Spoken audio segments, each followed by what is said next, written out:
Hello everyone, my name is Shahid and today we are going to talk about Zoom, the application which can be used for many purposes, but first of all we will learn how to create an account on Zoom. So first of all we will just click on the application and then you can see this is the first interface you will see. So guys, as you can see on the screen, there is join a meeting, that a meeting you can join. And on the left side you will see sign up and then sign in. If you already have an account, then you can directly go to sign in option. But if you don't have an account and how to sign up for a new account, then click on sign up. When you click on sign up, the first thing the application will ask you to put your date of birth. So you should select your date of birth from here. I am way too old, so I will select my date of birth here, and after selecting the date of birth you will come here and you need to put your email, first name and last name.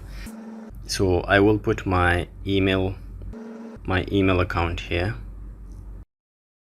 and I will put my first name and last name and then sign up. So the next step you need to do is that, as you can see, that they say that we sent an email to verify your account. So you need to go to your account and there will be a verification link and you will click it. So we will go to our mailbox and then I will show you. There will be a link and we will click to activate our account. So guys, after completing the activation, you can just simply come back to the application, put your email address, the one you choose, the password, and just sign in, and then you will see this page where you can meet and you can arrange, you can chat as well, you can join a meeting and share your screen. This application is used by the students nowadays because of the pandemic, so you can have your online classes as well. So thank you for watching the video. If you like it, please like and subscribe the channel as well, and I will bring you more informative video. Thank you.